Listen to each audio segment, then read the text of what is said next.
السلام علیکم ورحمۃ اللہ وبرکاتہ۔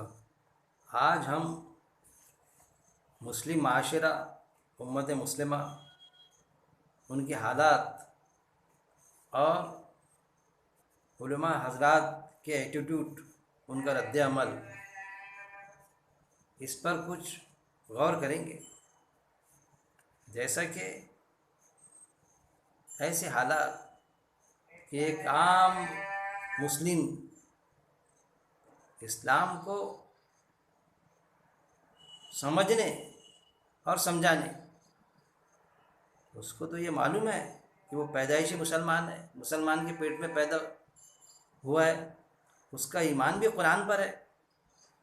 جب بھی پوچھا جائے اس سے تو وہ یہ کہے گا کہ بھائی میرا عقیدہ قرآن پر ہے۔ پہلی فرصت میں جو ایمان کا جز ہے، اب قرآن پر عقیدہ ہے، پھر اس کو یہ بھی بتایا جاتا علماء حضرات کی طرف سے کہ نصیحت کے لیے آسان قرآن، سمجھنے کے لیے آسان قرآن، قرآن کے مطابق زندگی بسر کر لو۔ اور پھر اتنا سب سمجھانے کے بعد میں بھی اس کو کنفیوز کر کے رکھ دیا جاتا کہ وہ کنفیوز ہو جاتا، جبکہ حدیث موجود ہے کہ ایک آیت بھی اگر کسی کو معلوم ہے تو اس کا حق ہے کہ وہ لوگوں تک کے پہنچا دے اس آیت کو۔ لیکن مسلمان آج کا کنفیوز ہے کہ آیا وہ قرآن کے مطابق زندگی کیسی بسر کرے۔ جب قرآن کا مطالعہ کرتا تو روکے جاتا اس کو، ارے بھائی قرآن ترجمے سے مت پڑھنا، گمراہ ہو جاؤں گے۔ آیت موجود ہے اور وہ آیت نصف بتائی جاتی، آدھی بتائی جاتی۔ جیسا کوئی شخص اگر ہم کو کوئی ناستک ہے، دہریہ، ایک آیت بتائے کہ نہیں ہے کوئی معبود، دیکھو تمہارے قرآن میں موجود ہے کوئی معبود نہیں ہے، کوئی معبود ہے ہی نہیں، ہم وہی تو کہتے ہیں کہ کوئی معبود ہے ہی نہیں، کوئی اللہ نہیں ہے، دیکھو قرآن میں درج ہے جس پر تمہارا ایمان ہے کوئی معبود نہیں ہے، تو کیا ہم مان لیں گے؟ بھائی ہماری عقل سے سوچیں گے، ہم کہہ رہے نہیں، ایسا کیسا مانیں گے؟ پوری آیت پڑھو بھائی، ہم پوری آیت نکال کے بتائیں گے کہ دیکھ ہمارا ایمان پوری آیت پر ہے، کمپلیٹ دین پر، کل دین پر۔ تو ایک آیت میں ڈنڈی مار دیتا، تو ایسی نصف آیت بتائی جاتی اور ہم کو گمراہ کیا جاتا۔ یہ چیزیں کون کرتا گمراہ؟ قرآن سمجھنے کے لیے 14 علوم ہونا، 16 علوم ہونا، کس کی طرف سے یہ باتیں آتی؟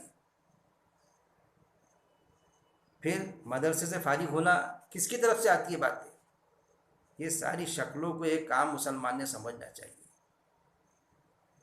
پھر ایون ایمان والا ہی کنفیوز نہیں ہے، جو ایمان والے نہیں ہیں وہ بھی ہم سے زیادہ کنفیوز ہے، بلکہ کہ اگر وہ قرآن پڑھ لے، قرآن جو کیا ہے، مجادلہ کرو قرآن سے، قرآن میں موجود ہے باقاعدہ، مجادلہ کرو قرآن سے، بحث کرو قرآن سے، نصیحت کرو قرآن سے۔ کیا بتایا گیا؟ جانچو قرآن سے، جانچنے والا اللہ۔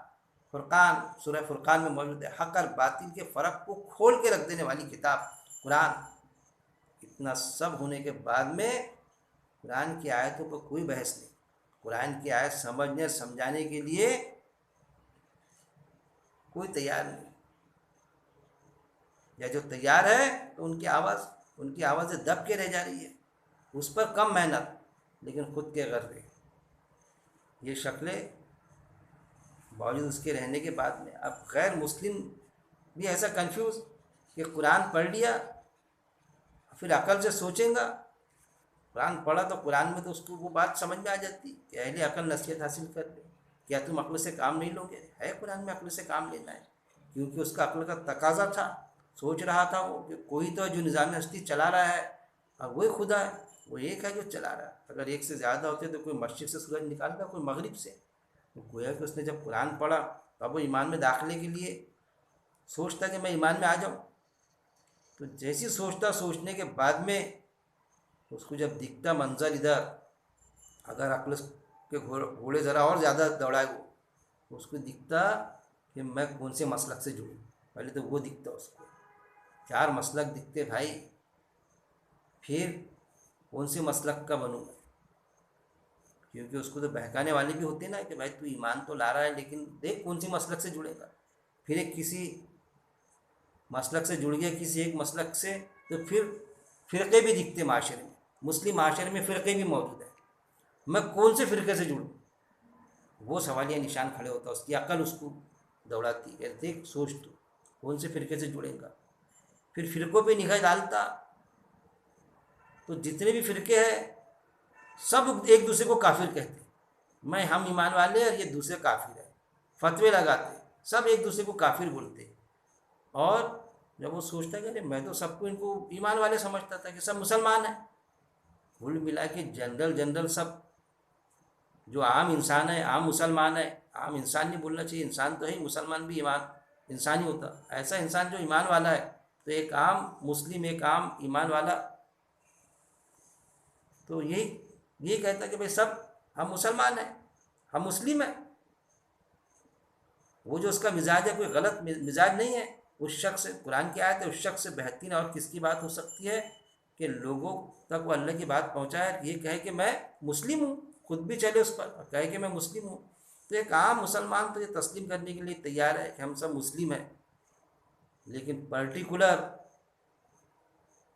جن لوگوں نے ایک ذمہ داری جنہوں نے خود اپنے تئیں اٹھائی ہے کہ ہم فلاں فرقے سے جڑے رہیں گے، ہم بڑی معتبر شخصیت، ہم لوگوں کو اسلام سمجھائیں گے کیونکہ ہمارے سمجھ میں آ گیا، ایک جماعت، ایک کام لے کے ہم چل رہے ہیں. وہ ایک دوسرے کو اپنے سے جوڑنے بھی لگاتے کہ ہم سے جڑو، اور ایک دوسرے کو کافر کہنے کو تلے گئے. تو ایسی حالت میں ایک عام مسلمان، ایک عام انسان بولے گا بھائی پہلے باہر تھا تو کافر تھا، اندر جاؤں گا نا تو کسی نہ کسی فرقے سے جڑے گا تو بھی کیا رہوں گا، کافر ہی رہوں گا. تو پھر ایسی جگہ انٹریج کیوں ماروں میں؟ یہ سوالیہ نشان بن جائے گا. یہ کس کی وجہ سے ہوا، یہ کیوں ہو رہا ہے؟ ایک عام مسلمان بھی یہ سن کے میں مجبور ہو جاتا، گھبراتا ہو، ارے بھائی اجتماعی سے کام کیجیے نا. ارے نہیں بھائی میں کسی اجتماعی سے رہ کے کام نہیں کرتا، میں اکیلا کام کرتا. ارے بھائی اکیلا کام کرنے میں، اجتماعی سے کام کرنے میں کل معاملہ ایک فورس آتا، اس سے انکار نہیں کیا جا سکتا. ہم ساتھ میں لینے کے لیے تیار ہوں. ارے بھائی تمہارے ساتھ میں رہوں گا تو تمغہ لگ جائے گا، وہ دوسری جماعت کے لوگ میرے کو کافر بولیں گے، اس جماعت کا ہے تو پھر تو کافر ہے. مطلب ایسے لگا دیے نا جماعت سے جڑے کر کے. اب پھر بولنے کے بعد میں پھر اس پر یہ بھی معاملہ کہ نہیں ہم تھوڑی بولتے ایک دوسرے کو کافر تھوڑی بولے جا سکتا. ارے تمہارے ٹھیکیدار جو ہے، تمہارے ذمہ دار جو ہے، انہوں نے تو فتوے دے کے رکھ دی نا، لیکھی میں دے کے رکھ دیے، بولتے اپنے بیانات میں. سمجھانا چاہیے تھا قرآن، اور سمجھاتے کیا؟ حدیث.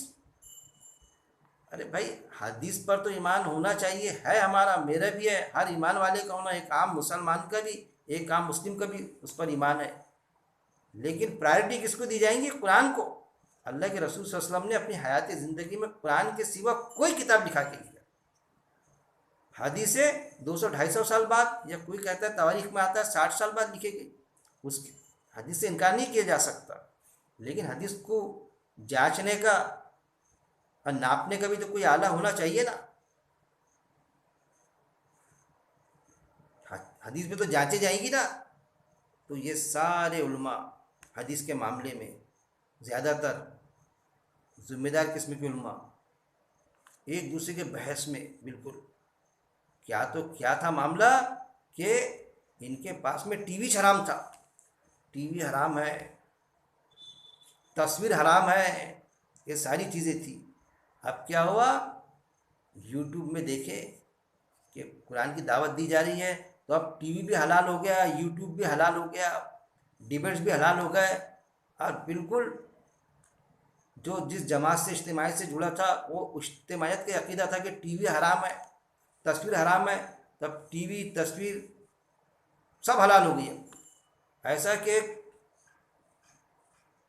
دھاؤ پڑ رہا ہے بالکل، ایسا اس پہ ٹوٹ پڑے ایک دم. کیسے کہ ایک عام مسلمان کنفیوز ہو کے رہ جا رہا، ایک عالم دوسرے عالم پر خطرناک انداز سے ایسی زبان، ایسی لینگویج استعمال کر رہا ہے کہ بس اللہ رحم کرے. سنو تو سمجھ میں آتا ہے کہ کیسے عالم ہے یہ، کیسی لینگویج استعمال کر رہے ہیں ایک دوسرے کے لیے. لیکن ایسے میں کچھ ایسے بھی ہے حضرات کہ جو بالکل اپنے آپے کے باہر نہیں جاتے، لیول میں رکھ کے بات کرتے، بالکل سکون کے ساتھ میں یہ وہ. اب جو بات کرتے جو لیول کے باہر جاتے، ان کی اپنی ایک کیا کچھ وجہ ہے کہ جب کوئی ان کو چمٹی لیتا ہے تو وہ بھی چمٹی لیتے. لیکن سوال یہ کہ بحث کس پر ہوتی؟ بس قرآن پہ کم بحث ہوتی. اگر آپ ڈیبیٹ دیکھیں گے حدیث پر زیادہ بحث ہوتی. اور بحث کیا ہوتی؟ وہ عالم صاحب یہ کہتے کہ وہ حدیث فلانے فلانے فلانے کڑی سے آئی، گویا کہ وہ مستند ہے، وہ جسٹیفائی حدیث ہے. اب پھر وہ دوسرے کہتے مولانا کہ نہیں نہیں، وہ جس کو انہوں جسٹیفائی بتایا تو وہ تو ان کے ذرائع معتبر تھوڑی ہے، وہ جسٹیفائی بول رہے ہیں اس کو، وہ جسٹیفائی نہیں ہے، وہ معتبر نہیں ہے. میں جو کہہ رہا ہوں وہ جسٹیفائی. اب کون سے عالم کی سنیں؟ اس کی سنیں کہ اس کی سنیں؟ اور دونوں بھی اپنے آپ میں منجے ہوئے، بڑی یادداشت اچھی ان کی ہے، بڑے منجے ہوئے دکھائی دیتے. وہ سارے منجے ہوئے ہیں. اب کون سی حدیث پر بھروسہ کرنا، کیا کرنا؟ یہ سوالیہ نشان پیدا ہو جاتا بھائی. تو اس کے لیے بھی تو ایک عام انسان نے کچھ اپنی سوچ کرنا چاہیے نا. ایسے ڈبیٹ بالکل خطرناک کہ ایک دوسرے کو بالکل شخصیت پر تلے ہے، گالیاں دینے پر تل گئے، بد زبانی پر تل گئے اور چلے آ رہے ہیں. کچھ چند ایک بالکل مختصر علماء حضرات ہے. اب ان کا نام میں کچھ غلط اس پر تو نام نہیں لے رہا ہوں میں، لیکن جو کچھ ہے مثبت انداز میں نام لینے کی بھی حرج نہیں. کہ میں متفق ہوں تو آپ بھی ان سے متفق ہو جائے، ایسا نہیں. جہاں ایسا لگتا تو ان کو تنقید بھی کرتا، میں لکھی میں بھیجتا باقاعدہ. جیسے محترم جاوید احمد غامدی صاحب، ان کے آپ نے ڈیبیٹس دیکھیے، آپ ان کا کوئی بیان دیکھیے، ان کی کوئی بات دیکھیے، کتنے سکون سے اپنی بات پیش کرتے. وہ کیا پیش کرتے کیا نہیں پیش کرتے وہ الگ بات ہے. کچھ لوگ متفق ہے، کچھ لوگ متفق نہیں ہیں، وہ ایک الگ چیز ہے.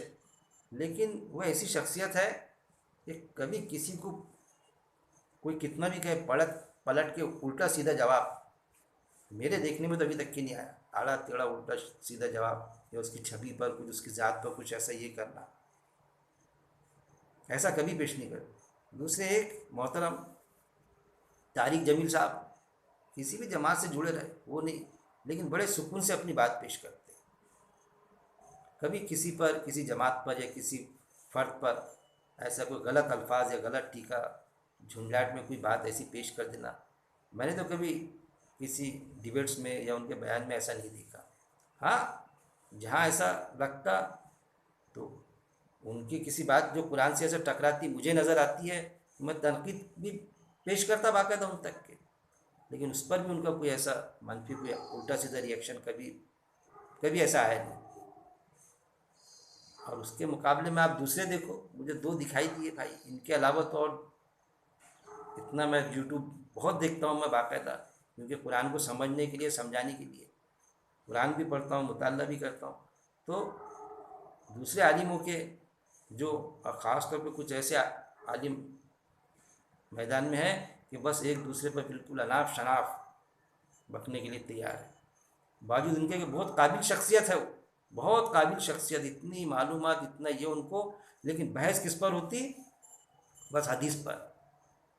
کہ وہ اپنی ایک بات پیش کرتے اور وہ